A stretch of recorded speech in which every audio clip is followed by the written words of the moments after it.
Park Jisoo brutally suppressed a threat to his empire by returning a kidnapped boy to his mother. His aid was not mercy. In a cold tone, he presented the bill, a life debt. The child's talent with a photographic memory was now his.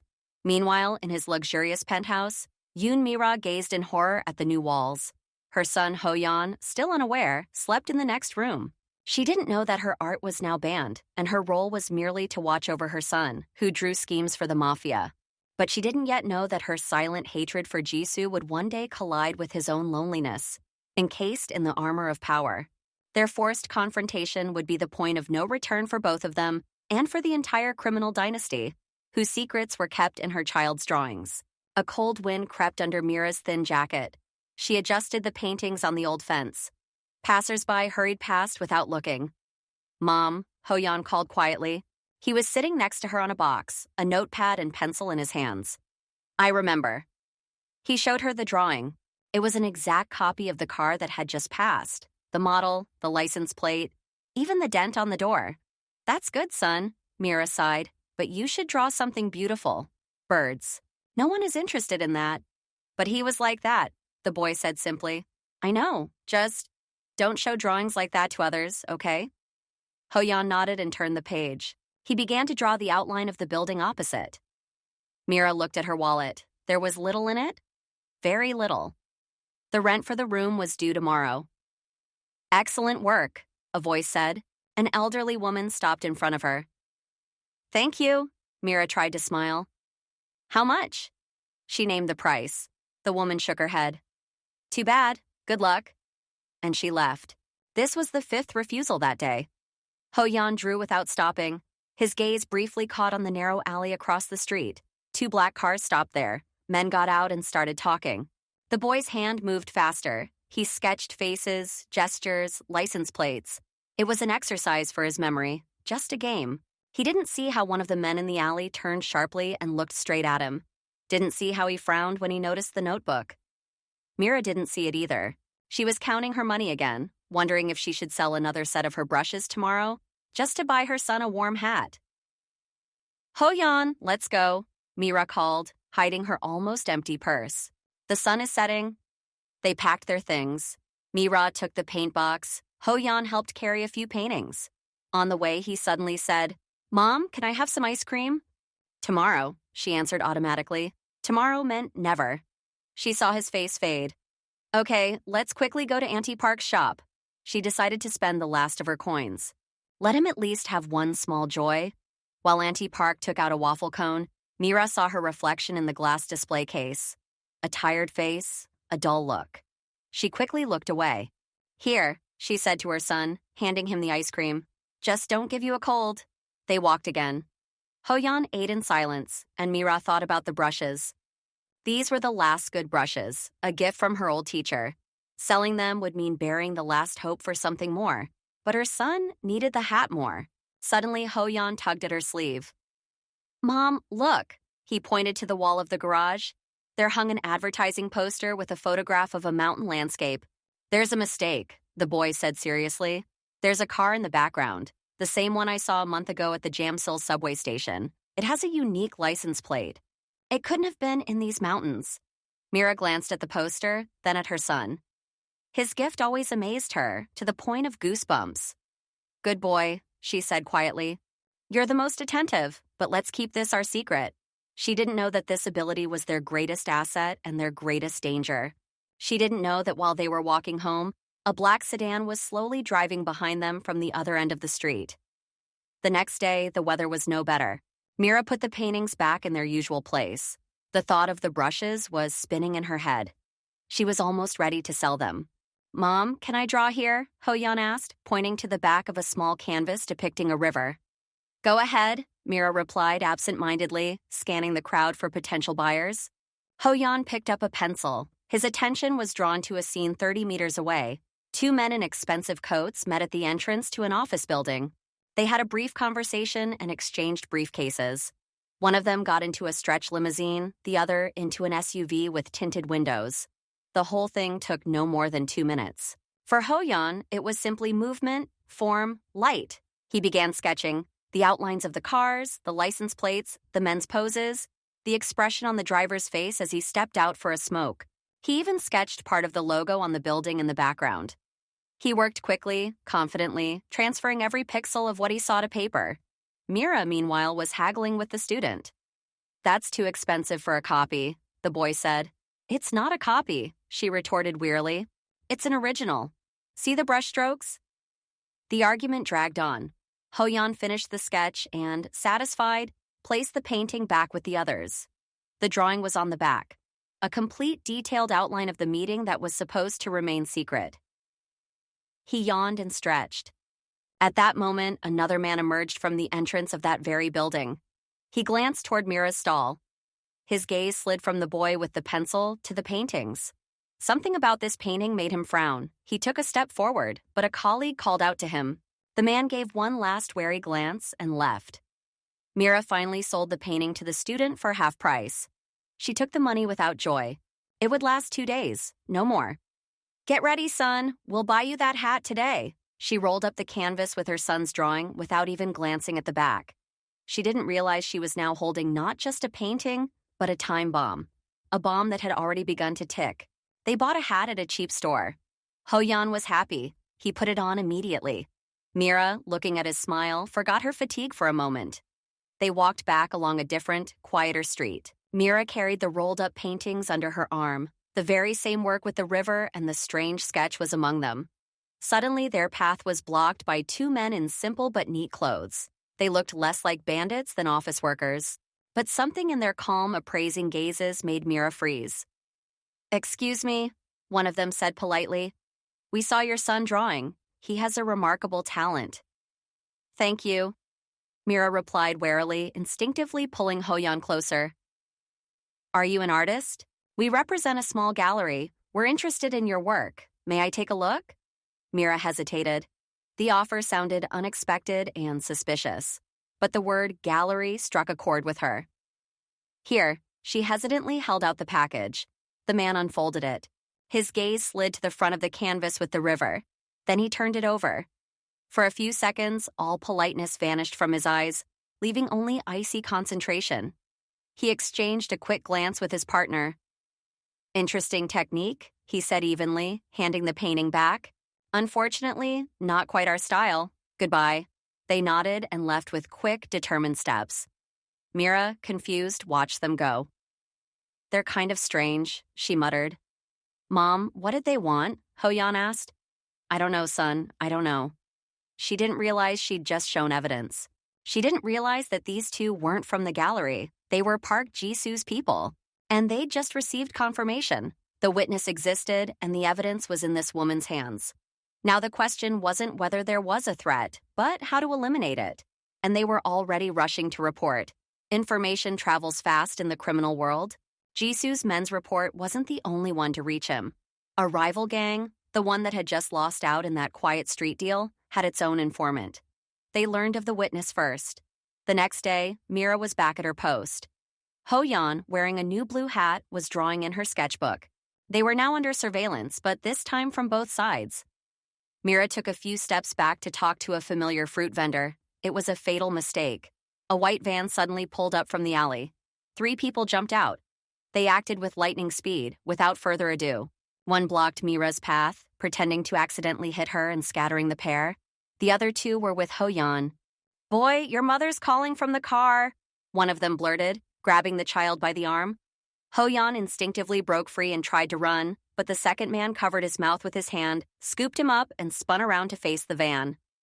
It all happened in 10 seconds. Mira, hearing a strangled sound, turned around. She saw only the backs of strangers shoving her son into the open doors of the van. His blue cap fell to the asphalt. "Ho-yeon!" Her scream was utterly terrifying. She rushed forward, but the man who had scattered the fruit roughly pushed her away. She fell, hitting her knee. The van, its tires screeching, took off and disappeared into the traffic. A blue hat and scattered paintings lay on the sidewalk. Mira, sobbing, crawled toward the hat. The world around her lost its meaning. Her son was gone. He had been taken away. She clutched the blue cap, her fingers gripping the fabric with insane strength. A scream caught in her throat, turning into a hoarse, broken sob. People began to gather around. "What happened?" "They took the boy away." We need to call the police. The voices reached her as if through thick glass. Mira didn't hear. She saw only the disappearing white van and the dark rectangle of open doors that had swallowed her child. She jumped to her feet, not feeling the pain in her broken knee, and ran towards where the car had disappeared. Blindly, unable to see the road. At the first intersection, she froze, looking around frantically. The van was nowhere to be found. It had vanished into the city. No, no, no, no. She repeated the word like a mantra, shaking her head. Then her body shuddered with a new wave of horror. Ho-yeon, give me my son. She fell to her knees in the middle of the sidewalk. People surrounded her. Some tried to help her up. Others took out their phones. But for Mira, all of this was background. There was only one thought in her head, a sharp, chilling horror. They had killed him. They had already killed him. She was too late. It was at that moment when her world completely collapsed that a long black sedan pulled smoothly up to the curb. It stopped about 10 meters away from her. The rear window rolled down halfway. Cold, appraising eyes peered out from inside. Park Ji-soo saw the woman's hysteria, heard fragments of phrases from the crowd. Boy, white van, kidnapped. He didn't see the child himself. His face remained stony, but the puzzle had already come together in his head.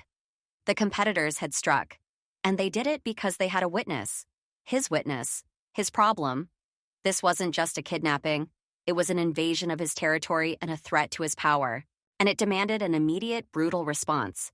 He gave the driver a curt nod. The windows smoothly rose, hiding his face. The car pulled away, circling and tracking the van, which his men had already begun searching for on surveillance cameras. His method was simple. Find those who dared touch his assets and destroy them. Jisoo's sedan didn't leave. It stopped in a nearby alley. 5 minutes later, another car pulled up next to it, and 2 of his men got out. White van, license plate partially visible, Jisoo said quietly, not rolling down the window all the way. They're heading south to the industrial area. You have 10 minutes to find an intercept point before they hide. Sir, the police have already been called, one of the men reported. This isn't their business. This is mine. Go ahead. The cars took off. The van did indeed turn into a semi-abandoned industrial area. The kidnappers, confident they were in the clear, had already slowed as they approached a low warehouse. Ho-yeon sat on the floor of the van, pressed fearfully against the wall. He didn't cry. His mind was feverishly registering details. The smell of gasoline, the scratch on the floor, the men's voices. Get him inside quickly, the driver ordered. The van doors opened, but instead of pulling the boy out, the kidnappers froze. 3 black SUVs stood in front of the warehouse, blocking the entrance. Next to them, leaning against the hood of the central vehicle, Park Ji-soo was smoking. He was alone, but no one was getting out of the vehicles, and therein lay the danger. You took something that belongs to me, Ji-soo said calmly. His voice was even, emotionless. Give it back, and I'll think about how quickly you'll die. One of the kidnappers, apparently the leader, laughed nervously and reached for the weapon in his belt. You're alone, buddy. Mistake, those were his last words. Ji-soo nodded slightly. 3 muffled pops echoed from the SUV windows. Bullets struck the leader in the arm, shoulder, and leg. He collapsed with a soft groan. His men froze in horror. Ji-soo slowly approached the van. He peered inside. His eyes met Ho-yeon's wide ones. Get out, he told the boy. The boy didn't move, paralyzed with fear. Ji-soo sighed and leaned down to pull him out. His movements were sharp but not rough. He set the child on his feet behind him, shielding him from the view of the wounded man and his comrades with his body. You made 2 mistakes, Ji-soo addressed the remaining kidnappers. His voice grew quieter and therefore more terrifying. The first was touching what was under my protection. The second was thinking you had time. He glanced at his men, who had now exited their cars. Sort it out, quietly. Then he took Ho-yeon by the shoulder and led him to his sedan, not even glancing back at what was about to unfold in the vacant lot. He hadn't saved the boy. He had reclaimed his property. He seated Ho-yeon in the sedan. The child was silent, trembling slightly. Ji-soo sat down next to him and signaled the driver to go. Where's my mother? Ho-yeon finally asked quietly. They'll find her soon. Ji-soo answered indifferently, looking at the boy. That same child with the photographic memory. Now he was his problem. A living, breathing problem in a blue hat. The car smoothly pulled out of the industrial zone. There was no sound from behind. Jisoo took out his phone and sent a short message. Find the woman at the market, take her to her house. He looked out the window, considering his next move. He couldn't just let the child go. He'd seen too much. The witness had to be either eliminated or controlled. The first option was logical, but Jisoo saw children's drawings scattered across the floor of the van. That very sketch of the meeting. A perfect copy. Such a tool was too valuable to break. He had to find a way to control it. 20 minutes later, the car pulled up at that very same sidewalk. The crowd had already dispersed, leaving only scattered paintings and a lone policeman talking to a tearful Mira. Seeing the black sedan, she looked up. The door opened and Jisoo came out. Then he leaned over and helped Hoyeon out. "Mom!" The boy broke free and rushed towards her. Mira grabbed him in her arms, buried her face in his hair, sobbing with relief. Then she looked up at Jisoo, who stood 2 steps away, cold and imperturbable. "Thank you," she breathed through her tears. "Thank you so much. Who are you? I'll do anything for you." "Exactly," he interrupted her. His voice cut through the air like steel. "You owe me a debt of your son's life, and now you'll pay it." The words hung in the air. The gratitude on Mira's face gave way to bewilderment, and then to bone-chilling horror. She hugged Hoyeon tighter. What? What do you mean?" Her voice wavered. "It's simple," Jisoo said, not raising his tone. "Your son has a unique gift. A gift that has already attracted dangerous people. Today I brought him back. Tomorrow that might not happen. I can ensure his safety. Complete. But in exchange, his talent will work for me." "No," Mira blurted out. "He's a child. He won't be drawn into your affairs." "He already is," Jisoo countered coldly. "Since the moment he drew something he shouldn't have seen. You can refuse. I'll take you both home and then leave." He paused, letting the words sink in. "And then those who came today will come again, or others. And next time my car won't be there." Mira felt the ground shift beneath her feet. She looked at her son, who was clinging to her side in fear, unable to understand the gist of the conversation. She looked at this stranger's face, hard, devoid of pity, but not deceitful. He was telling the truth. Their life, such as it was, ended the moment they met outside the office building. To refuse would be to sign her son's death warrant. Pride screamed inside her, trying to get out. But maternal instinct was stronger. It was everything. "What will he have to do?" she asked dully. "Draw what I tell him to. Diagrams, faces, plans, whatever it takes. And I? You will make sure he does the work. You will make sure he is comfortable, and you will remain silent. That is your part of the duty." He waited. He saw the struggle in her eyes, the visible moment when resistance collapsed, replaced by bitter acceptance. "Okay," she whispered, and the word was like a groan. "We agree."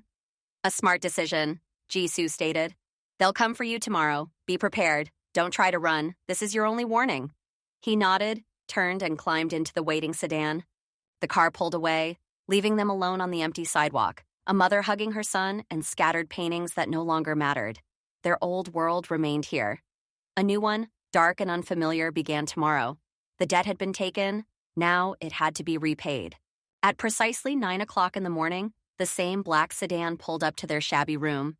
The driver helped them load 2 modest suitcases, their entire belongings. Mira silently led Hoyeon by the hand. He looked around with wide eyes, unsure of where or why they were going. The car stopped at the entrance to a skyscraper in the most prestigious district. They were escorted by elevator to the top floor. When the door opened, Hoyeon gasped. Before them lay a huge penthouse with panoramic windows reaching from floor to ceiling. A view of all of Seoul. Expensive furniture, immaculate cleanliness, silence. "Your quarters," the escort said. "Everything you need will be provided. You are not allowed to leave this floor without an escort. A certain time has been allocated for walks on the roof." He pointed to one of the doors.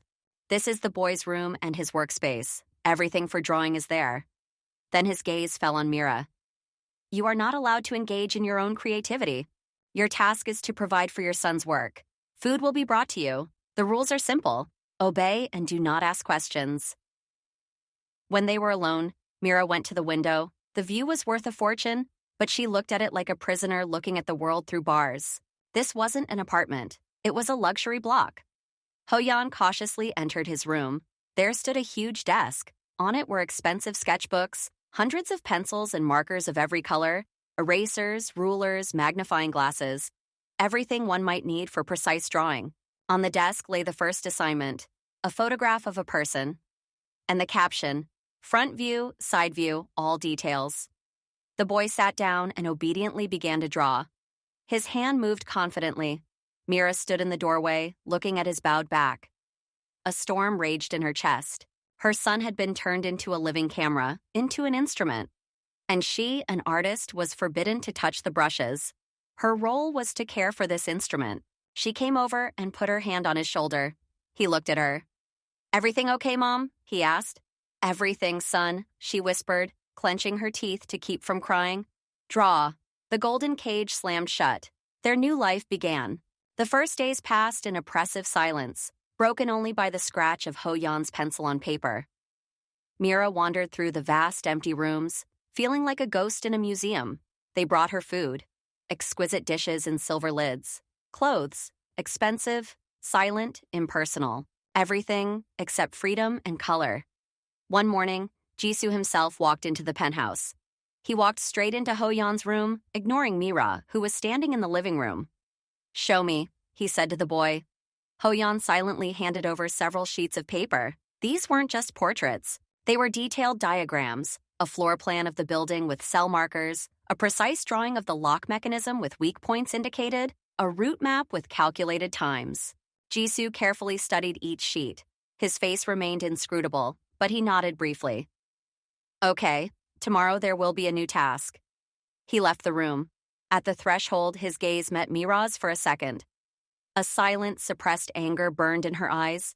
He said nothing and left. That evening, Mira couldn't stand it any longer. She went into her son's room after he'd fallen asleep. His drawings lay on the table. She picked one up, a diagram of some warehouse. The lines were perfectly straight, the marks neat. This wasn't the work of a child, but of a perfect drafting machine.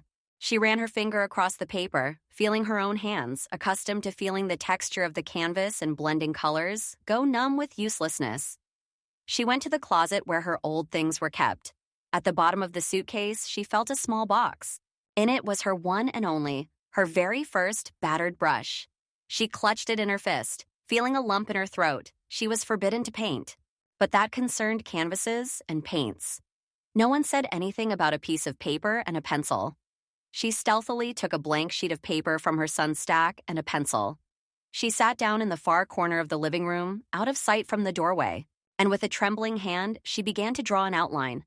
Not a diagram, not a face, just a tree branch, the one she'd seen from the window of her old room. It was a quiet, invisible rebellion, the only thread connecting her to who she was. As long as she could draw even one line for herself, she hadn't yet completely given up. Jisoo began showing up at the penthouse regularly. He came not as a guest, but as an inspector. His visits were brief and businesslike. He entered, nodding to Mira, the cool, polite nod of a security chief. She responded in kind, standing straight and still, her face a mask of polite detachment. Not a word was wasted. "Report," he said, passing by. She silently handed him the folder with Ho-yeon's day's work. He looked through them, occasionally asking a clarifying question through her. "Is the scale on the third drawing accurate?" "Yes," she answered monotonously. He double-checked. "Good. We need a plan for the new facility by 4 o'clock tomorrow. The photographs will be delivered in the morning." Then he went into Ho-yeon's room. The conversation with the boy was also devoid of warmth.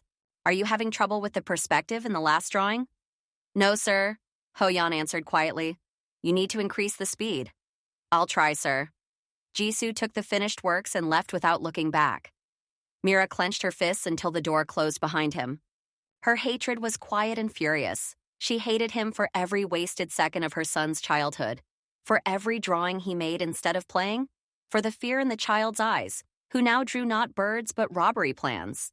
She hated him for her own fear, for locking her in this luxurious prison and taking away the only thing she had, her art.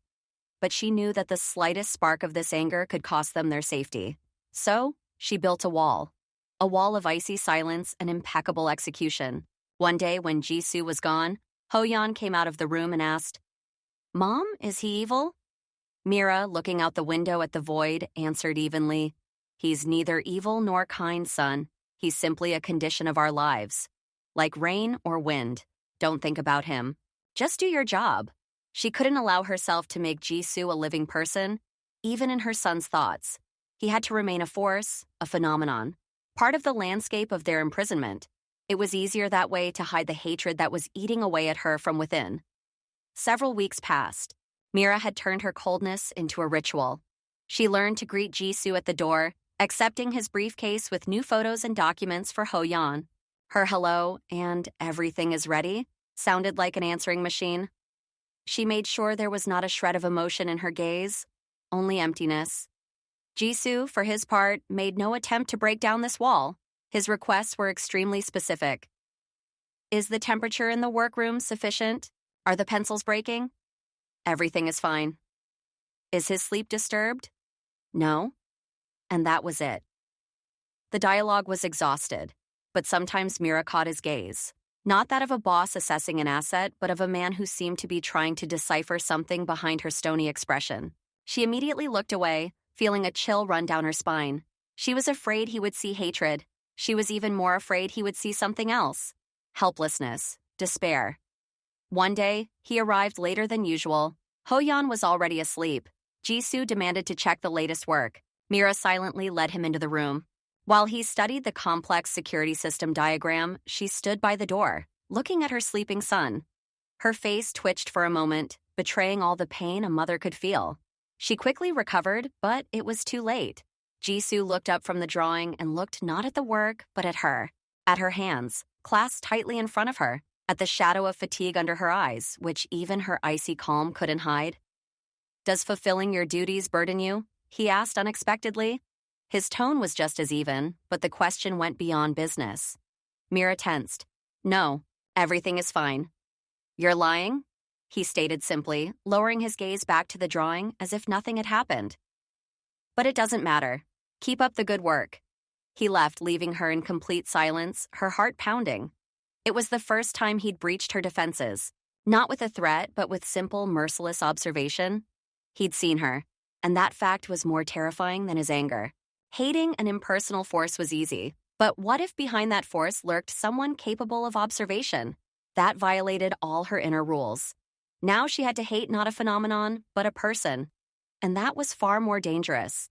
It happened late at night when the entire penthouse world had fallen silent.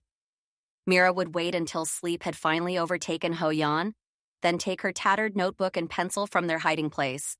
She drew from memory, her mother's face, a tree from her childhood, abstract lines searching for form. It was her breath of fresh air. One such night, she became too engrossed in trying to memorize the precise curve of a branch. She didn't hear the silent movement of the front door. Jisoo sometimes appeared unexpectedly, checking on security. He paused at the threshold of the living room, seeing her by the light of the table lamp. She sat hunched over her notebook, completely defenseless, completely at the mercy of what she was doing. Her concentrated face was alive, not the frozen mask she showed him. Mira felt a gaze and shuddered, instinctively covering the drawing with her hand. Horror gripped her. The violation of the rule was obvious. She expected anger, a cold command, a threat. But the anger didn't come. Jisoo slowly entered the room. He didn't come any closer, stopping a couple of meters away. "What are you drawing?" he asked. His voice wasn't menacing, but tired. Mira, speechless, didn't answer. "Show me." It wasn't an order, more of a request. With a trembling hand, she turned the notebook over. There was a sketch of a peach tree branch in bloom, something incredibly far removed from diagrams and blueprints. Jisoo stared at the drawing for a long time. Then his gaze rose to the panoramic window, beyond which lay the city at night. His empire, his cage. "My father had a garden," he said suddenly quietly, as if speaking to himself.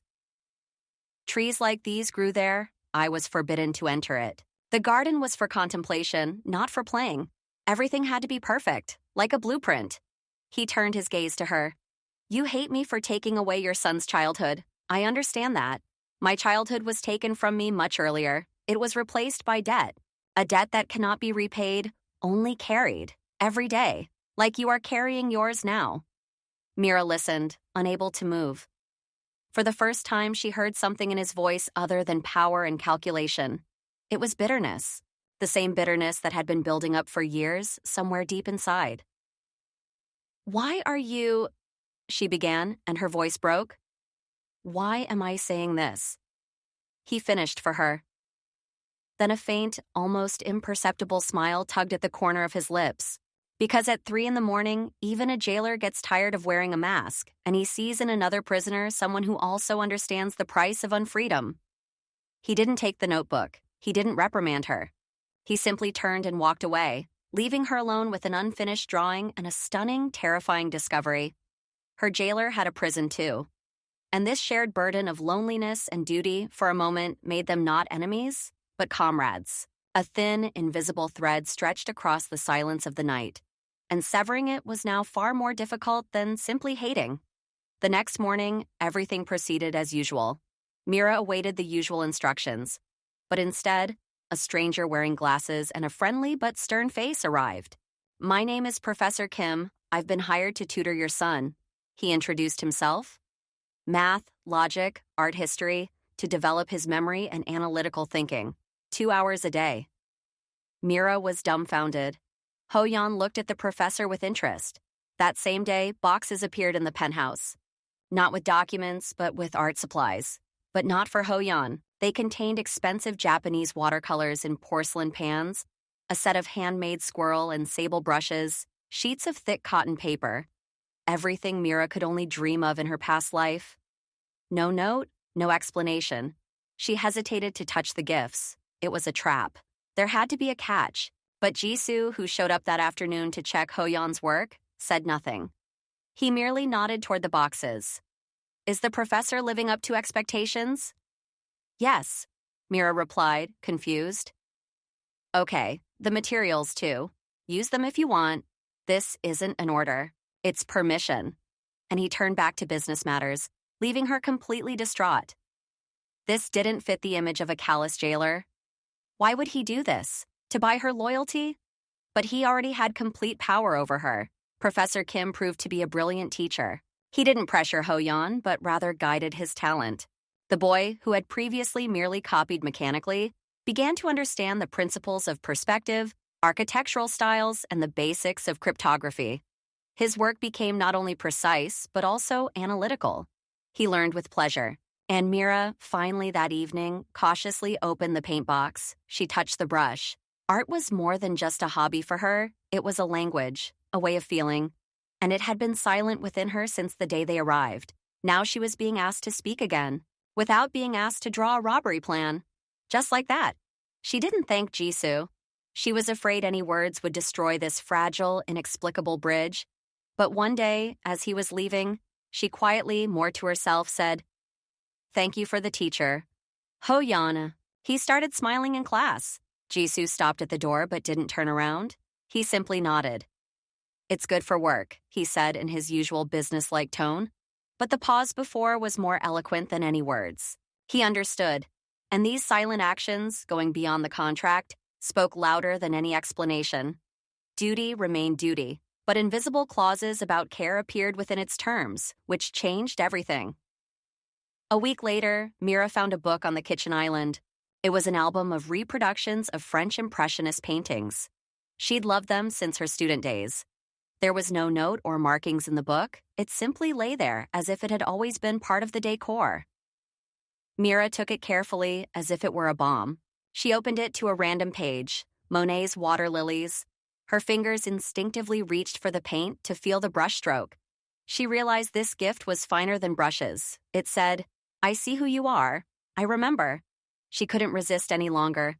That same evening, while Ho-Yan was studying with the professor, she filled a glass with water, laid out several sheets of paper and one of the new brushes. She wasn't painting. She was simply making color gradients, studying how the new paint lay on the paper, how it mixed. It was a dialogue with the material, silent but vibrant. And in this dialogue, for a moment, the walls of the penthouse were erased. Jisoo caught her at it again. This time she wasn't afraid. She simply lowered the brush slowly. I'm not disturbing the routine. My son's work is done, she said quietly, looking at the glass of murky water. I know, he replied. He came closer and looked at the sheet of paper with its blurred watercolor spots. Continue. He didn't talk about duty or rules. He simply stood and watched the color spread across the paper, absorbed, leaving a ghostly trace. There was no usual assessment in his eyes. There was something like detached curiosity, as if he were observing a natural phenomenon he didn't understand, but which drew him in. Is he a good student? Mira asked, unable to bear the silence. Better than expected. The professor is pleased, Jisoo replied. He says he has the potential not only to copy, but also to create complex systems. A useful skill. He spoke of skill, but his words tinged with an involuntary pride, like that of an owner whose investment is beginning to yield unexpected dividends. But it was also pride for the boy himself. Mira nodded. Then, without looking at him, she asked, And you, do you like Impressionism? He froze for a second.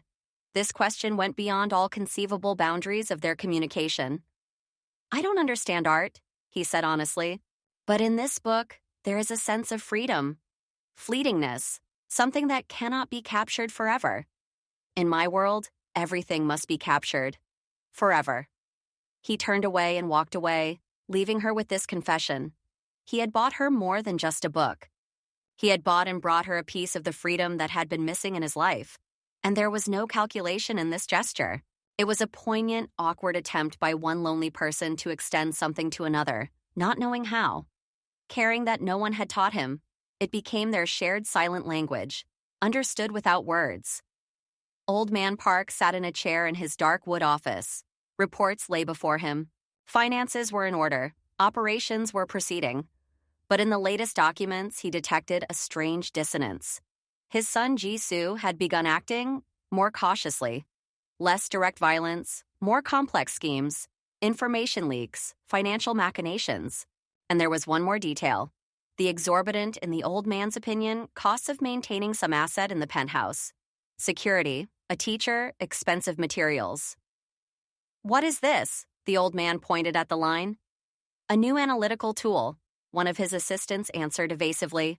Very precise. My son uses it for planning. A person? A woman and a child. The old man chuckled silently. Weakness. His son had developed a weakness. Civilians. And he was wasting resources on them instead of keeping them in the basement and squeezing information out with a whip. This was not his method. His father's method was simple. Either a person is useful and completely controlled by fear, or he's dead. Anything in between is sentimentality. Find someone inside their guard, the old man ordered. I need details. What they're doing, what they're talking about, and especially what influence does this woman have on my son? The spy was quickly planted. He was one of the guards on the floor, a member of the old guard, directly loyal to the chief. He began reporting on everything. The daily routine, the boys' lessons, even the fact that the woman sometimes painted with watercolors in the evenings. He allows her to do this? The old man was surprised, reading the report. And brings gifts? Books? His voice sounded less displeased than the cold curiosity of a predator who has found a weak spot in the pack. It distracts him. Softens him, he concluded. A weak link always needs to be tested, to either strengthen it or remove it. He gave a new order. Leave the boy alone. He was a valuable asset. But the woman needed pressure, intimidation, testing Jisoo's behavior. Would he reveal his true nature, the nature of a leader for whom everything but the task at hand is expendable? Or would he confirm his father's fears that something alien, soft, and dangerous to their world was awakening within him? Her father's shadow loomed over the penthouse, invisible but palpable. The game had begun. And Mira, without even realizing it, had become a bargaining chip. It happened while Jisoo was out of town. Mira went out with Ho-yeon for a walk on the rooftop at the appointed time.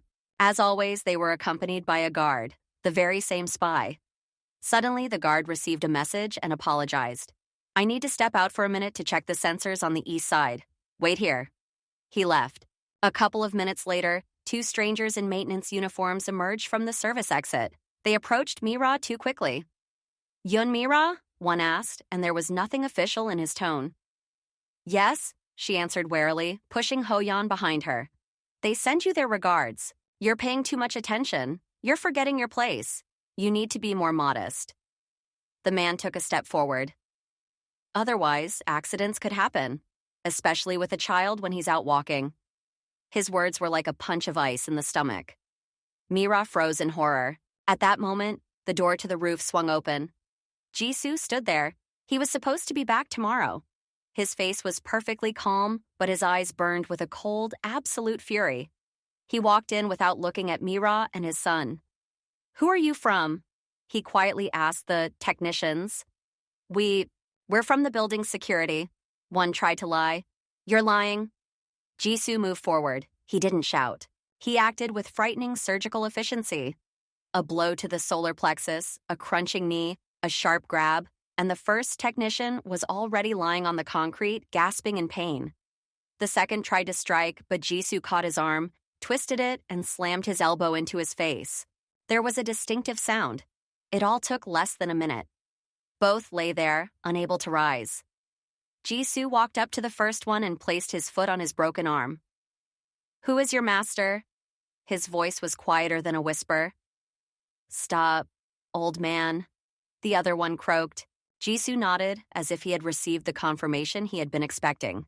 He let go, walked up to the second one, and bent down.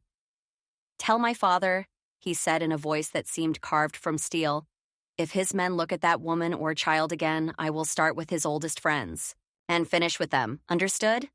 He didn't wait for an answer. He straightened up and gestured to his men who had appeared on the roof. "Take these away and find the guard who let them in. Bring them to me." Then he finally turned to Mira. She stood there, clutching a terrified Ho-Yan to her, trembling all over. There was still horror in his eyes, but now it was mixed with shock. "It's over," Jisoo said, and his voice suddenly softened, losing its icy edge.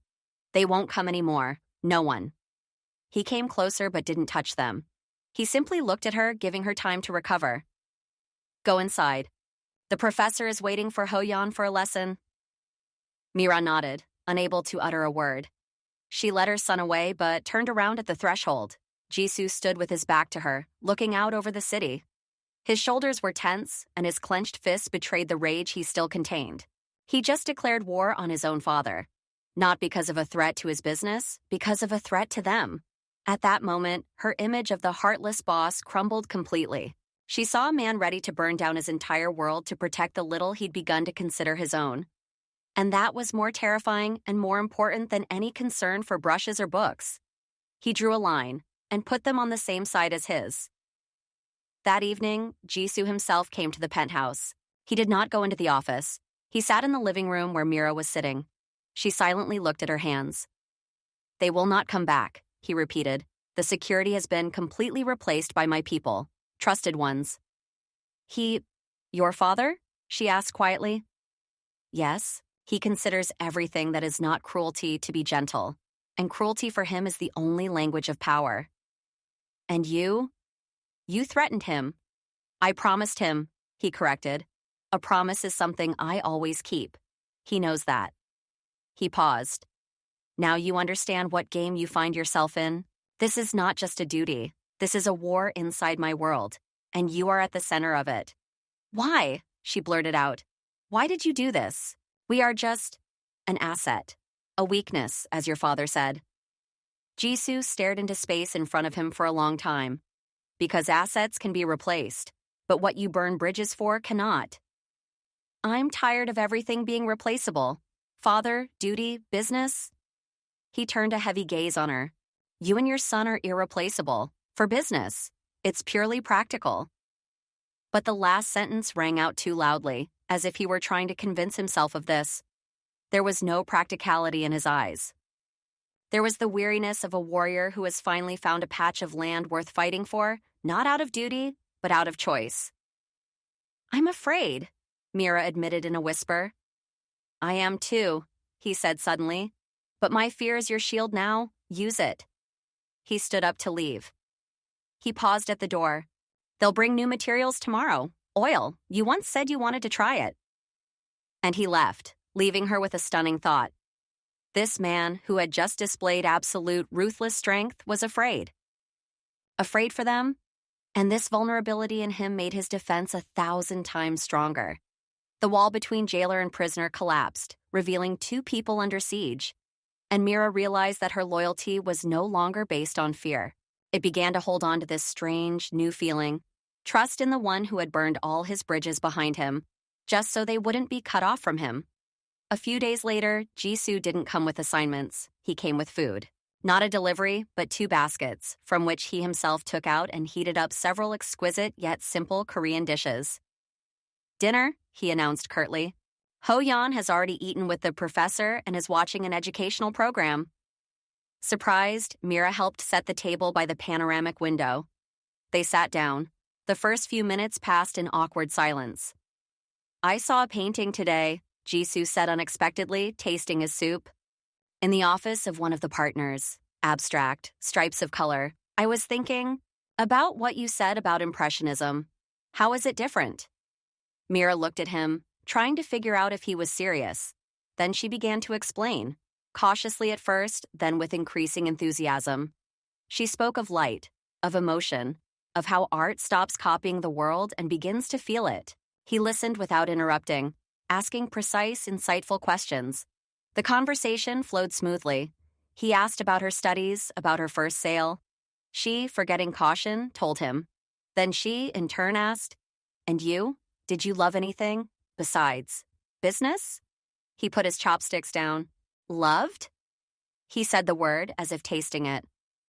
"I loved my mother. She played the piano when I was little. Then she was gone.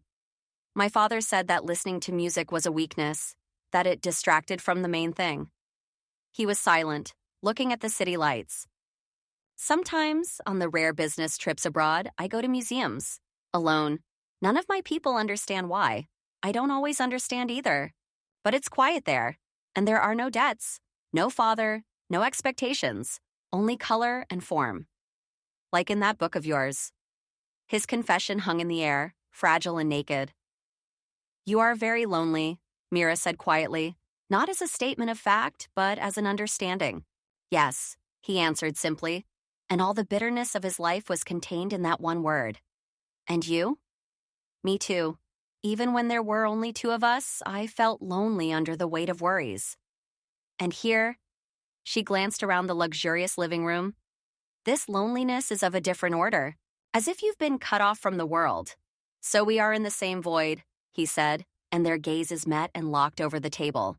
There was no longer master and debtor, no longer boss and captive. There were 2 adults who had borne their burdens for decades in complete solitude, and suddenly saw in each other someone who understood the weight of this burden without words. This understanding was warm and terrifying. It brought them closer together faster than any passion. Jisoo suddenly reached across the table, not to take her hand, but to adjust the salt shaker, which was out of place. But his fingers lingered for a second near her hand, where it lay on the table. Almost a touch. Almost. "Thank you," he said quietly. "For the conversation." "For dinner," she replied, and a smile twitched at the corners of her lips. That night, they talked until late, about everything and nothing. The walls of the penthouse stopped pressing. They simply became the walls of a room in which 2 lonely people had finally found someone with whom they could be silent without feeling lonely. And this silent agreement was their first real kiss. After that evening, everything changed. Jisoo started coming over with more than just assignments for Ho-yeon. He started bringing files not intended for his son, building plans, financial reports, dossiers on people. "Look at this," he said, laying out the documents on the living room table. "Tell me what you see." Not as an analyst, as an artist. At first, Mira was confused. "I don't understand business." "This isn't about business, it's about people, about space, about composition. Do you see this floor plan? Where's the weak spot? Where does the eye fall? What's unnecessary here and what's missing?" She began to look, and her eye, trained in the balance of color and form, began to notice oddities. An overly straight corridor leading to a dead end. An illogical arrangement of offices creating a blind spot. A man in a photograph whose pose and facial expression didn't match the official dossier. She saw falsehood where others saw only facts. "Something's wrong here," she said, pointing. "It's as if an artist painted a landscape but forgot the shadow."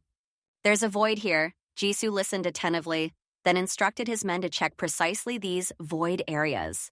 And almost always it turned out to be a trap, betrayal, or a weak link in security. One day, he brought a plan for the merger of two companies, a complex diagram with dozens of arrows and blocks. "Is this a painting?" he asked. Mira stared for a long time. "It's too elaborate, too many details in the corners, and the center is empty. As if the author is trying to hide the lack of a central idea with pretty frames. There's no heart here, just a frame." The next day, Jisoo called off the deal. It later turned out to be an elaborate financial trap. He stopped seeing her as just a guardian of his son's talent. He began to see her as a partner. Because her gaze was pure. She had no intrigues within the clan, no desire to snatch a piece of the pie. Her sole interest, the safety of herself and her son, aligned with his desire to secure his new fragile space. She was the only one who told him the truth without fear of the consequences, because she was already in the most dire situation possible. And because there was trust between them now. He began to discuss with her not only the schemes, but also his moves against his father. "Father will expect a direct blow. At money, at people," he said one day. "So you need to strike indirectly," Mira replied, examining the city map. "Like in a painting. Sometimes the main object is not the one in the center, but the one in the shadows, on the edge. Create a problem for him where he least expects it. Distract attention with a bright spot here," she pointed at the port area, "and deliver the main blow here." Her finger moved to the quiet business district. He looked at her with undisguised respect. "You were born for this game." "No," Mira shook her head. "I was born to paint trees, but if this game protects my tree, I will learn to play it." She became his secret weapon, his shadow. His confidant. Their bond evolved from a quiet understanding of loneliness into a strong, silent alliance. And in this alliance, their roles were completely blurred. He was her protection. She was his outside perspective. And they both knew that without the other, they could not win the coming war. The war with his father had reached its peak. Old Man Park, cornered by his son's elusive attacks, began acting desperately, but predictably. Jisoo knew a decisive blow was needed. Not a forceful one, but an informational one. A blow that would forever deprive his father of his power and influence. For this, he needed perfect, incriminating evidence. One evening, Jisoo came to them with a heavy briefcase. He had gathered both Mira and Ho-yeon for dinner. "I have an important job for you," he said, looking at the boy. "The most important. I must ask you to create a painting, not a diagram. A picture." Ho-yeon looked at him with interest. "Like mom draws?" "Almost. It will be a landscape. Mountains, a lake, trees, beautiful and peaceful. But inside this painting, in every branch, in every reflection, in every shadow, secrets must be hidden." Jisoo opened the briefcase. Inside were folders with documents, lists of offshore accounts, passwords, diagrams of illegal transactions, names of agents and officials on the payroll. All of this must become part of the landscape, encoded, so that only the one with the key can decipher it. "Can you do it?" Ho-yeon took one of the folders with a serious expression. His mind, always looking for patterns, had already begun to work. "It's like a puzzle," he said, "but a very complex one. I'll need Mom's help. So that the painting is real, so that people can believe it." "Yes," Jisoo agreed, looking at Mira. "You will oversee the artistic side. You will create a beautiful, convincing shell. And Ho-yeon will fill it with meaning. It must be a masterpiece in two senses." Mira felt her heart clench. Her son was about to create a weapon, not just draw it, but she understood the need. This was their only chance for freedom. "We'll do it," she said firmly. The work began. Mira based the view from the penthouse window on the composition, but modified it, adding mountains and a lake from her childhood memories. She considered the composition and color scheme. Ho-yeon, meanwhile, sat over documents, transforming account numbers into the number of pine needles on a particular branch, passwords into bark patterns, and truck routes into the curves of paths. He developed a complex correspondence system where each data element found its place in the visual sequence. They worked together day after day. Jisoo came every evening to check on the progress. He watched as mother and son hunched over a huge canvas, discussing the color of the sky and, at the same time, how to encrypt the date of the next transaction in the clouds. It was a strange, unsettling, and beautiful symbiosis. In this work, the line between art and war, between maternal care and the need to survive, was completely erased. They were creating more than just a painting. They were weaving a tapestry into whose knots they wove the future, their own and that of the man standing nearby, silently observing their titanic labor. The work was hellish. Mira was responsible for the painting's soul. It had to radiate serenity so that no one would even think of a code. Ho-Yan was responsible for the skeleton, a flawless, mathematically precise coding system. Sometimes they argued. Mom, if we move this tree 2 centimeters to the left, we'll lose the ability to encode the last digit of the account number, Ho-Yan said, pointing to the diagram. But then the balance of the entire composition will be disrupted, son. The eye will slip. It will look like a mistake. Mira objected. Let's look for another element. Maybe we should change the shape of this stone? They found compromises. Stones, clouds, reflections in the water. Everything became a carrier of information. Jisoo kept bringing back new data. One day, he brought a photograph and a voice recording, key evidence of his father's involvement in an old murder. This should be there too, he said grimly. This was the most difficult part. How to encode sound and image into a static landscape? The solution came to Ho-Yan during the night. He woke his mother. Mom, spectrum, we can turn the sound wave into a pattern on tree bark. And the photo, we'll break it down into pixels and set it to the color of the moss on these specific stones. They worked by lamplight while the city below sank into sleep. Jisoo, seeing their exhaustion, ordered them to stop one day. Enough, you're both at your limit. No, Mira objected, wiping her brush. Her eyes glowed with a strange fire. We have to finish. This has to be perfect. Otherwise, it was all for nothing. She was right. This painting became everything to them. Redemption, a weapon, and proof that even in hell, something beautiful and terrifying can be created at the same time. Ho-Yan, usually quiet, also displayed an obsession unbelievable beyond measure. He checked and rechecked every element of the code, afraid of making a mistake. 3 weeks later, the painting was ready. The canvas depicted an idyllic mountain landscape with a lake and the rays of sunset. It exuded tranquility and mastery. No one, not even an experienced art historian, would have found anything but a talented work in it. But for those with the key, a complex algorithm created by Ho-Yang and known only to the three of them, this painting was an incriminating dossier on the city's most powerful criminal. A secret lay in every brushstroke, a verdict in every shade. They stood before the finished canvas, mother, son, and the man for whom it had been done. A silence hung in the air, filled with fatigue, triumph, and foreboding. The masterpiece was complete. Now they had to use it. And the price of failure was equal to the price of their lives.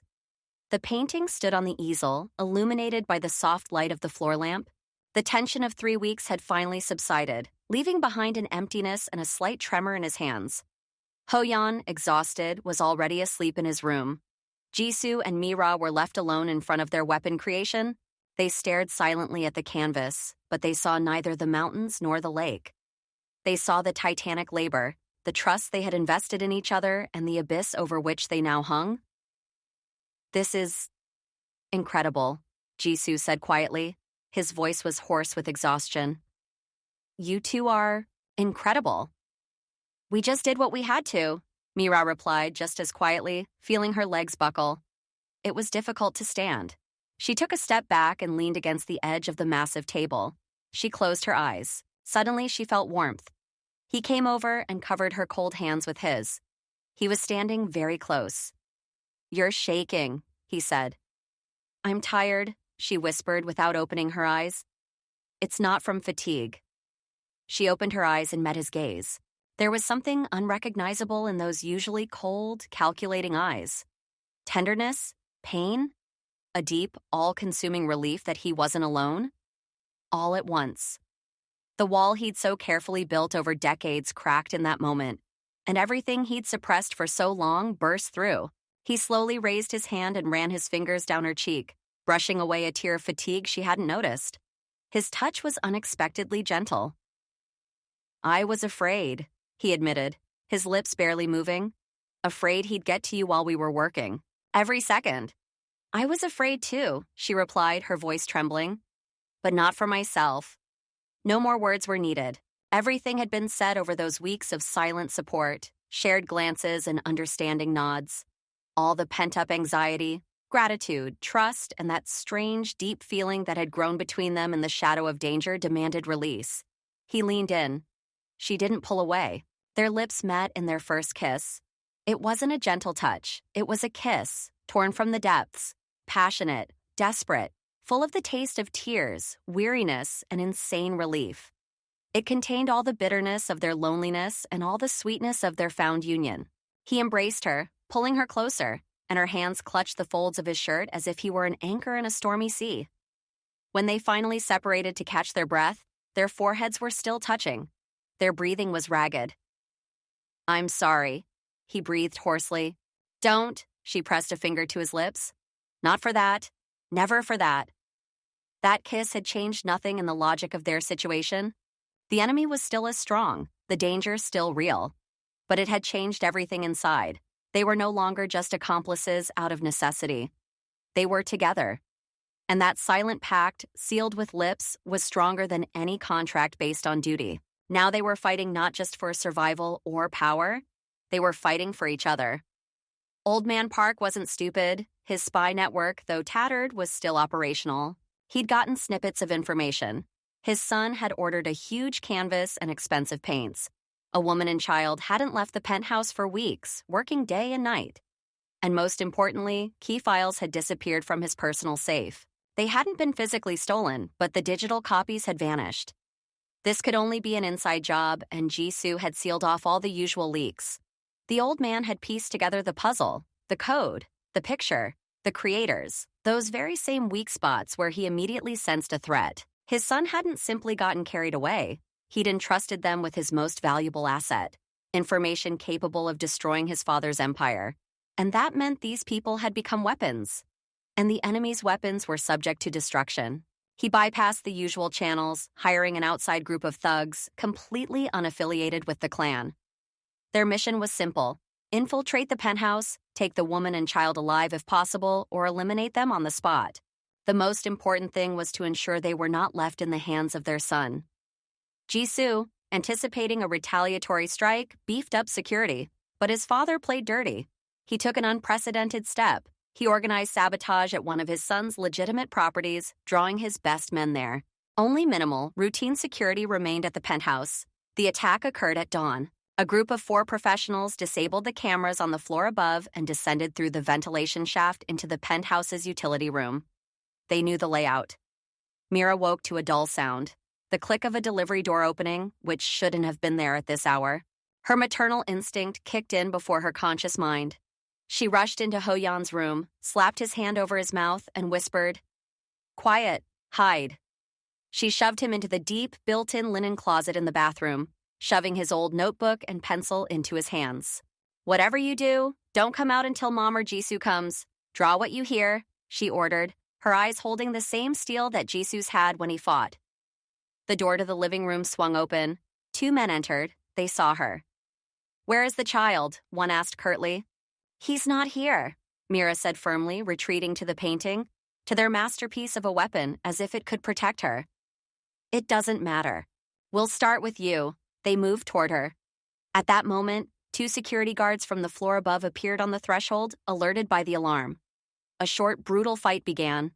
The guards were good, but the attackers were better. Mira, taking advantage of the confusion, grabbed a heavy glass paperweight from the table and threw it through the alarm window. A loud ringing and the wail of a siren filled the space. It worked as a distraction. One of the attackers lunged at her, but at that moment more people burst into the apartment. Jisoo's real rapid response team alerted from the lower floors. A shootout ensued.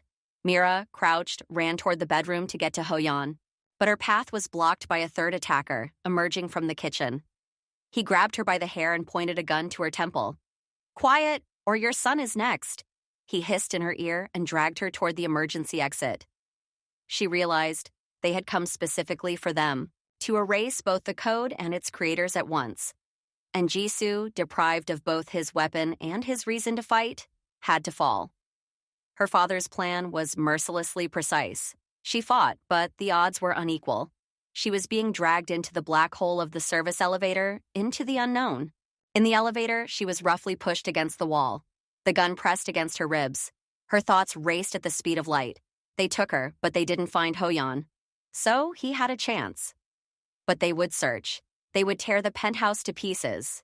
And Jisoo, if he learned of her kidnapping, he would rush blindly into a trap. They would kill him. She had two things in her robe pocket: a scrap of charcoal left over from working on a painting and Jisoo's business card. He'd given it to her the other day, jokingly, "In case you forget my name." The card was made of hard, thick cardboard. The elevator was going down. She had less than a minute.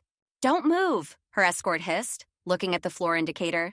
Mira pretended to faint, sliding down the wall. The man instinctively loosened his grip to support her. At that moment, she reached into her pocket, feeling for the charcoal and the card. Turning her back to the camera in the corner of the elevator, if it was still working, and shielding the card with her body from the thief, she began quickly, abruptly drawing on the blank back. She couldn't create a complex code. There wasn't time, but she could sketch. Her artist's memory and knowledge of the city kicked in. She drew a recognizable silhouette, an old radio station on the outskirts of town, an abandoned place Jisoo had once mentioned in connection with his father's affairs. Next to it, she scribbled not numbers, but musical symbols, a treble clef and an A note. A is the first letter of the word antenna in Korean, and she traced all of this into a shape resembling the number 7, the 7th antenna segment, or the 7th floor. It wasn't instructions, but a hint. A puzzle for someone who knew her mind and the city. The elevator stopped in the underground parking lot. The man tugged her roughly. "Get up." She dropped the business card on the floor in the shadow under the control panel and took a step forward, pressing her heel on it so it wouldn't be visible at first glance. "Okay," she said quietly, straightening up. "I won't resist. Just don't touch my son." "It's not your decision," he muttered, pushing her toward the waiting van. She walked without looking back. Her heart was breaking with fear for Hoyan. But her mind coldly insisted. She had done everything she could. She had left a mark. Now her role was to act as bait, to draw attention and time, so that Jisoo would have time to find his son and decipher her message, so that he would have a chance. Even if that chance came at the cost of her life, her willing sacrifice was her final and most powerful move in this game. She had put herself on the line to save the two most important people in her life. The chaos in the penthouse died down. The attackers were either dead or on the run. Jisoo burst into the apartment, his face contorted with rage. His men found Hoyan in the closet, terrified but alive, holding a notebook. The boy, trembling, recounted what he'd heard. Voices, gunshots, and his mother being taken away. "She told me to hide and draw whatever I heard," Hoyan said, sobbing, handing over the notebook. There, among the scribbles, were fragments of phrases. "To the old point," "Pin," "7th," and most importantly, a detailed, almost photographic drawing of the face of one of the attackers who had flashed in the doorway. Jisoo took the notebook, his fingers white with tension. At that moment, one of his men approached and silently handed him a business card he'd found in the elevator. It had been trampled, but the design on the back was still visible. Jisoo froze. He saw familiar lines, Mira's style, her quick, precise sketches. A radio tower, musical notes, the number 7. His mind, honed by years of criminal schemes, and his heart, torn with pain, worked in unison. He ordered an immediate identification of the face in Hoyan's drawing using the databases. While the search was underway, he sat down with his business card. "Pin. The old Igolka radio station in the industrial zone," he muttered. "My father used it for meetings 10 years ago. 7th antenna segment, or floor. There's a 7-story administrative annex there, a treble clef, and an A note. Antenna. Confirmed." 15 minutes later, a reply came. The man in the drawing was a former military man known as the Engineer, a specialist in safe houses and kidnappings. He had recently been working as a contractor, and one of his latest clients was connected to a confidant of old Pak. The location and the executor converged. "It's a trap, boss," one of his captains said cautiously. "He's waiting for you there." "Of course he's waiting," Jisoo replied coldly, already standing and checking his weapon. "He took what's mine, and I'm coming to get it. Prepare for an assault. Quiet. We're going to the needle." 7th floor of the annex. He looked at his son's drawing and the business card with Mira's sketch. The two talents he'd once forcibly acquired were now his only key to salvation. Her mind and his memory had shown him the way. Now it was his turn to follow that path to the end, not as a calculating boss, but as a man who could no longer and would not live in a world without her. Blinded by rage and love, he walked into the very heart of his father's domain to reclaim his future. Or die trying. His team acted silently and effectively. They knew his father had time to prepare, so Jisoo opted for a more casual approach than a frontal assault. He used information from the cipher painting, which also contained old security plans for his father's facility. He knew about the backup tunnel from the neighboring sewage pumping station and the blind spots of the cameras on the eastern facade. While one group distracted with a feint attack on the main entrance, Jisoo and two of his best fighters infiltrated through the basement. They moved through the abandoned technical floors. Everything was just like the diagram in the painting. Here should be a grate, there a back exit, blocked since 2009. The code created by Mira and Hoyan guided him step by step, like Ariadne's thread. It was quiet on the 7th floor. Too quiet. Jisoo left the men covering the corridor and, crouching, approached the only door guarded by two men. He didn't negotiate. 2 muffled shots from a silenced pistol, and the guards collapsed. He cracked the electronic lock using the code encrypted in the painting as the founding date of his father's front company. The door opened. Inside was an empty room with bare walls and a single chair in the center. Mira sat on the chair. Her hands were tied behind her back. Her face was bruised, but there was no fear in her eyes, only alarm. Seeing him, she opened her eyes wide, trying to say something without words. Trap. Old man Pak emerged from the shadows behind the door. He held a pistol in his hands, aimed not at his son, but at Mira. Stop, son. I knew you'd come. I've always been sentimental, deep down. His father's voice sounded calm, almost regretful. She is your weakness, and now I'm eliminating it, so that you become strong, like me. If you kill her, Jisoo said quietly, not moving from the spot, I will tear this city apart to find every trace of you, every one of your people. And I will destroy everything, starting with you, not as a son, as an enemy. Threats? The old man chuckled. You have 5 seconds to drop the weapon. Or she will die now. Jisoo saw his father's finger on the trigger. He saw Mira's eyes, filled not with pleading, but with a command. Don't give up. All their conversations, her drawings, her advice not to play by his father's rules flashed through his mind. Slowly, very slowly, he began to lower the gun, tossing it to the floor. But his gaze was fixed not on his father, but on Mira. He nodded almost imperceptibly, and she understood. She jerked sharply to the side, falling from her chair to the floor. At that very moment, Jisoo, without finishing his movement, fired. Not at her father, but at the thick cable hanging on the wall directly above the old man. Sparks, smoke, a short circuit, the lights went out, and the room plunged into semi-darkness, broken only by the alarming emergency lighting. The chaos he'd been aiming for had begun. His shot wasn't an attack. It was the beginning of the end of the game under the old rules. Heavy breathing could be heard in the dim light. Jisoo rushed to where Mira had fallen, covering her with his body. The gunshots of his men, bursting in from the corridor, drowned out his father's cry. A few seconds later, everything was silent. When the emergency lights came on, Old Man Park lay on the floor, wounded in the shoulder, disarmed by his son's men. Jisoo helped Mira stand, cut the ropes, and held her close for a second, feeling her tremble. Then he walked over to his father. It's over, he said emotionlessly. Fool, the old man croaked. You're destroying everything I built, all our strength. You built a prison, and I lived in it. I won't anymore.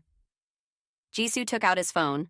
Not his usual one, but a clean one, bought especially for this day.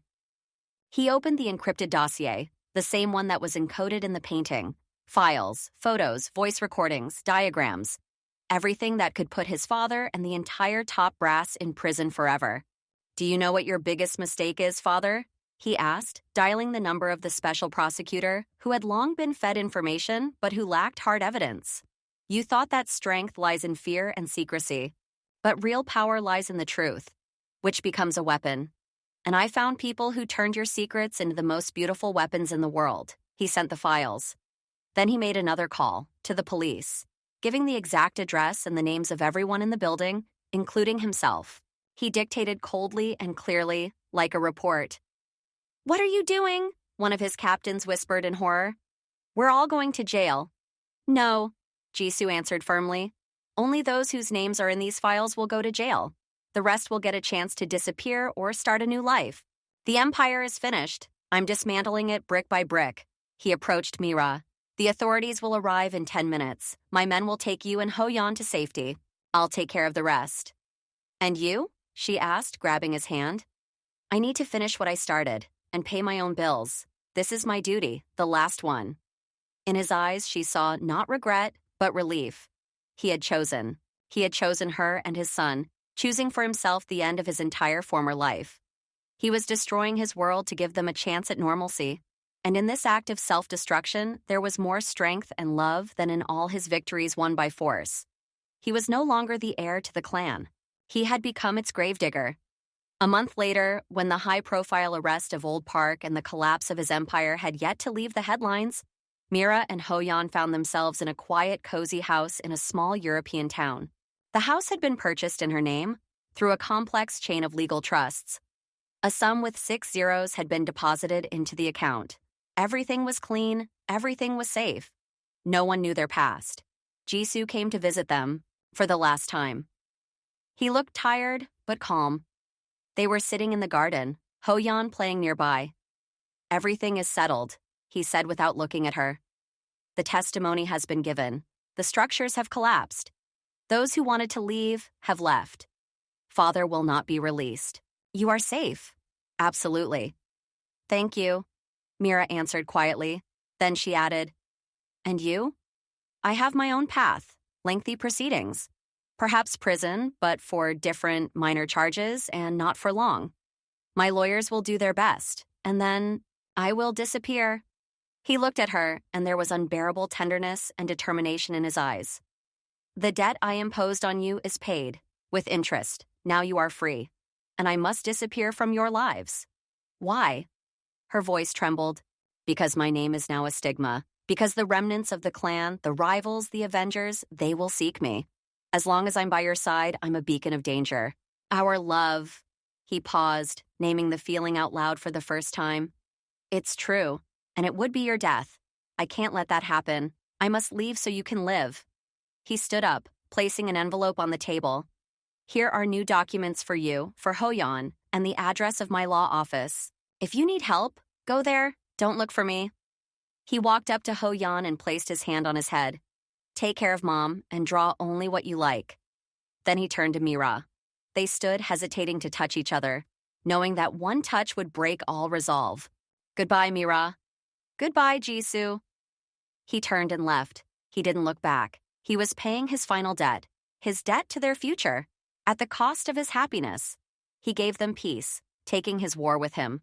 Their love remained alive, but it had to be buried, lest it become their grave. He took a few steps toward the gate, his back straight and alone, and then Mira couldn't take it anymore. "Jisoo!" Her voice rang out loud and clear in the silence of the garden. He stopped but didn't turn around. "I'll wait," she said, and there was no hope in her words, but an unshakable confidence, like the day she agreed to his duty. "I'll live here, raise my son, paint, and wait. Not because I have to, but because I want to. When you find yourself, not the one your father created, but the one who really is. You know where we are?" He nodded slightly as if he took this information into account. But his shoulders tensed. Ho-yeon ran up to his mother, then turned to face the retreating figure. "Mr. Park!" he shouted. Jisoo finally turned around. His face was stern. The boy pulled a crumpled piece of paper from his pocket. It was a drawing. Not a diagram, not a plan. It showed the three of them, simplified, childish, but recognizable. They were standing together, and the sun was shining above them. "I will only draw like this," Ho-yeon said seriously, "until you come back, and then I will draw you again, as real." Something flickered in Jisoo's eyes, those cold, expressionless eyes for a moment. Something warm and vulnerable. He nodded again, this time to the boy. As if he had made a pact with him, he looked at them one last time, at the woman who had given him his soul, and at the boy who had restored his conscience. They were his greatest loss and his only true victory. "Live well," he said hoarsely. And this time, his departure was final. He stepped out the gate and was swallowed by the shadow of the foreign street. Mira hugged her son, looking at the empty gate. Her heart was breaking, but there was no despair in it. There was determination. She had made a promise, and she would keep it. She would wait, because for the first time in her life, she loved and was loved, and such love was worth any years of waiting. Ah Ho-yan clutched his drawing tightly in his hand, already making a mental list of all the beautiful things he would draw in this new, safe world. Days turned into weeks, weeks into months. Life in the small town flowed slowly and peacefully. Mira began to paint again, not under duress, but at the behest of her heart. She painted local landscapes and sold her works at a nearby gallery. Modestly, but they lacked nothing. Her paintings were bright, full of air. There was not a trace of the past in them. Ho-yan attended a regular school. His gift remained with him, but now he used it to memorize the Latin names of plants or complex formulas. He still drew a lot. Classmates, dogs, trees in the park, the architecture of the old town. His sketchbooks were filled with life, not deadly secrets. Sometimes, very rarely, he caught himself automatically sketching the license plate of a passing car or the floor plan of a room. Then he would take a new sheet of paper and color in the drawing with bright, abstract spots. He was retraining, learning to be just a child. In the evenings, Mira sometimes went out into the garden and looked at the road. She didn't expect him to appear today or tomorrow. She simply remembered her promise. It was her quiet compass. She lived a full life, raising her son, creating. But at the very heart of her world, there remained an empty, guarded place. A place for him. For the one who saved her son and then saved them both, destroying his former self. She believed he would find a way, because a man capable of such a sacrifice is also capable of rebuilding himself. She would wait, a year, 2, 10, until he was free, until their love ceased to be a threat and became simply love. And in the meantime, her brush traced thin, almost invisible lines of hope across the canvas, weaving them into each new sunrise over their quiet home. 5 years passed. Yoon Mira's name was now known in the art world. Her style, light, airy, with a hint of sadness and endless hope, was resonating. A major solo exhibition of hers was opening in Seoul. Among the new works was one that stood out for its calm, almost meditative power. It was called Return. It depicted a sunrise over a mountain lake, a reference to that very cipher painting. But there were no secrets here, only light pouring through the mist. And only in the very corner, in the pattern of the bark of an old tree, for those who knew where to look, was a tiny, barely noticeable symbol hidden. 2 intertwined lines resembling the initials J and M. The exhibition was a success. On the last day, when there were almost no visitors, a courier delivered a long, narrow box to Mira at the gallery. Inside was a brush, and not just any brush. It was an antique handcrafted brush made of rare bristles, with a mother-of-pearl inlaid handle. Attached was an unsigned note for new masterpieces. From the heart. Mira's heart sank. She knew. Only one person could have sent such a gift, having understood her hint in the painting. The gallery was empty. She stood in front of her painting, clutching her brush case, when she heard quiet footsteps behind her. She turned around. He stood in the doorway between the halls. Park Ji-soo. He looked different, simpler, calmer. There was no longer the icy wall in his eyes, only a deep, probing tenderness and the weariness of a long journey. "Have you found yourself?" she asked quietly, not believing that this was not a dream. "I was looking," he answered, taking a step forward. "I had to go through a lot, the trial, short sentences, a witness, but I came out, clean, free, from everything." He stopped in front of her, his gaze sliding over the painting, lingering for a second on a familiar symbol. "The debt," he said, looking her in the eyes again, "is paid in full, by both you and me. All that remains is, if you still want, to start a new life, from scratch, together." Mira didn't respond with words. She simply dropped her brush case, walked over, and hugged him, pressing her face against his chest. He hugged her back tightly, and in the silence of the exhibition hall, among the paintings that told the story of their love and loss, peace finally came. He had returned, not as a creditor or a debtor, As a man who had come home, they stood there, hugging, unable to speak. All the noise of the world was lost beyond the gallery walls. Then he gently released her and took a folded piece of paper from the inside pocket of his jacket. Ho-Yan sent me this, through a lawyer, he said, unfolding it. It was a drawing. It showed a house, the very one they had lived in Europe. 3 figures stood by the porch, and another a little further away, but this time with outstretched arms, walking toward them, a signature in a child's hand. "We are done waiting." "He's big now," Mira whispered, smiling through her tears. "And free," Jisoo added. "Just like us." He took her hand, and they walked slowly through the empty halls. He looked at her paintings, at these bright canvases that did not contain a shadow of the darkness he had once brought into her life. "Have you forgiven me?" he asked suddenly, stopping in front of a work called Morning Wind. "No," she answered honestly, looking at him. "I have not forgiven you for taking away my son's childhood, and I never will. But I understood you, and I chose you, with all your past. The past is a debt we have repaid. The future is a gift we paint together, from a blank canvas." He nodded, accepting this difficult, bitter, and honest answer. He didn't deserve easy forgiveness, and she wasn't offering it. She was offering something more, a future. They stepped out of the gallery into the cool evening air of Seoul. The city was the same, but they were different. "What do we do now?" she asked. "We'll have dinner first," he said.